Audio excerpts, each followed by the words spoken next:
Elnor Island, a 15-acre natural island situated at the east end of Johns Pass, between Treasure Island and Madeira Beach, is home to a number of native plant species, some invasive species, and quite a collection of marine debris washed in by the Johns Pass tides. The city of Treasure Island has instituted an annual spraying program to kill off invasive plant species such as Brazilian pepper. On Saturday, May 10th, 2008, the next phase began to remove the accumulated marine debris on the island.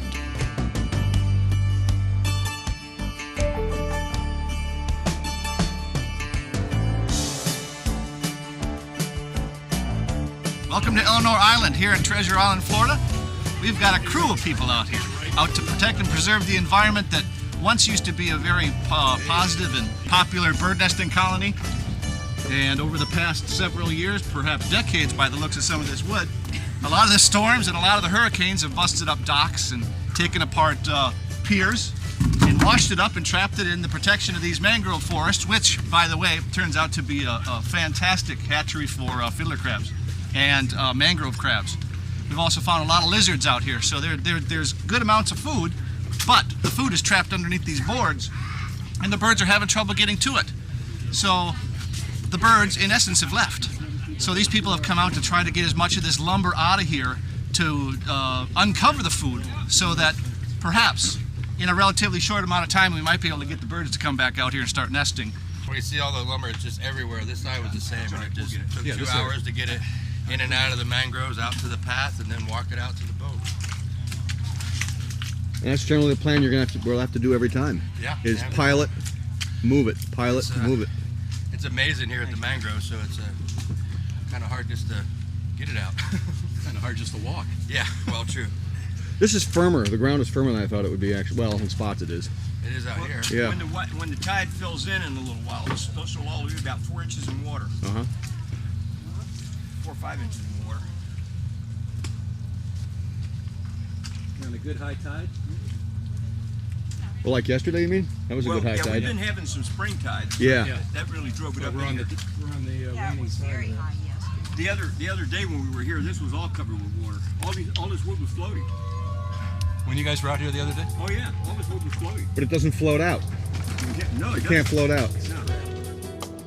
Even at low tide, the surface of Elnor Island is still only a few inches above sea level, and the ground is perpetually soggy. Marked by the yellow X, the city of Treasure Island brought in a barge to haul away the marine debris collected on the island. This is also where volunteers came ashore and cleared a trail to the interior of Elnor Island. Anyways, for the volunteers though, we have about like 14 to 20 people helping out at the island, and we're just picking up trash, and there's a couple markers in there that lead about stuff. Me and my friend Nick Johnson from Mount Ferry are just helping out right now, picking up trash, and we got plenty of volunteers and everything. Yeah, that's working out pretty good right now with the tide up like it is. We have plenty of water to fit in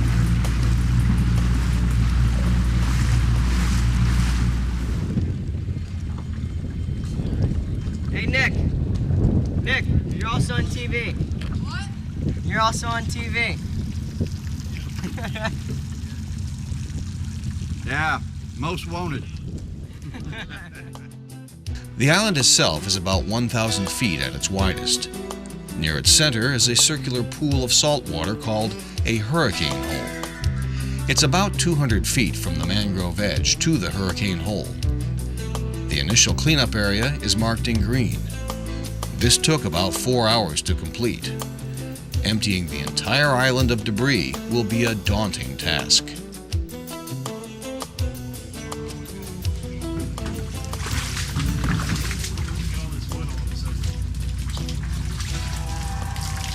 Bucket? I'll trade you. Okay.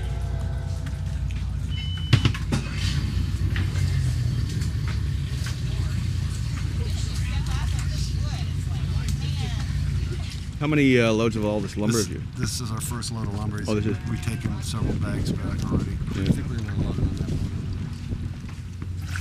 Yeah, now we got a chain going.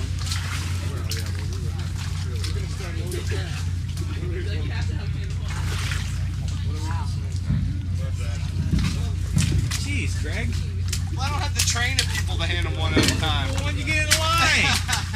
No, Greg's got to go off and adventure by himself. Let's start taking these. Bushwhacking all the way. One at a time. Yeah. I don't see why not. Out of the jungle.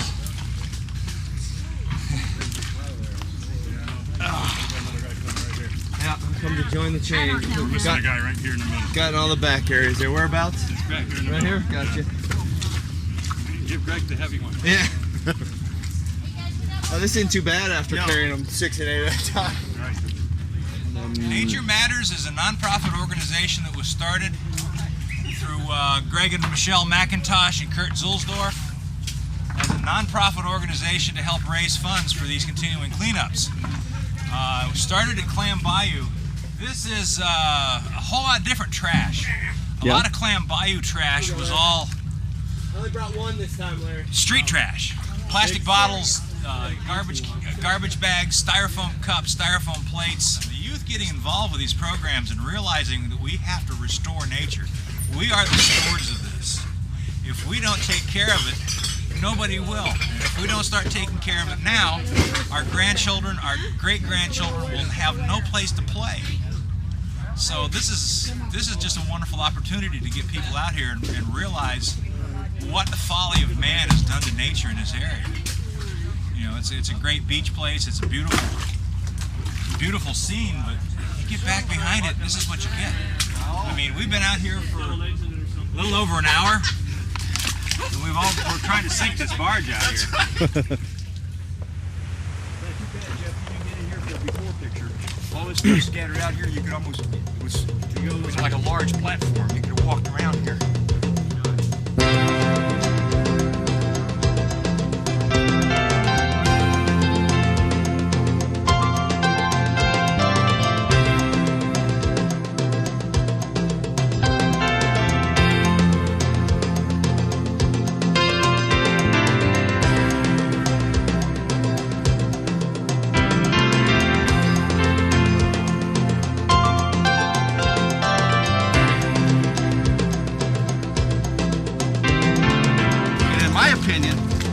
We're really bringing back the treasures, the natural treasures, the treasure island. I think that's what they called a treasure fort in the first place.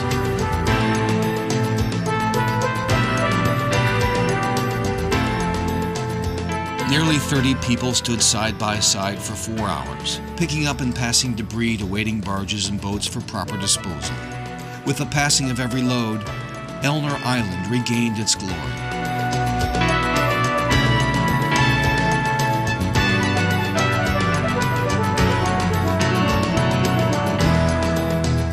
Other locals like Bob Dowling handily loaded countless bags and boards onto a boat.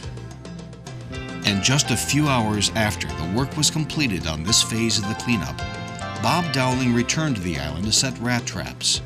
Upon his arrival to the worksite, where all the lumber and trash had been removed, he spotted a flock of 20 to 25 white ibis feeding through the freshly cleaned area.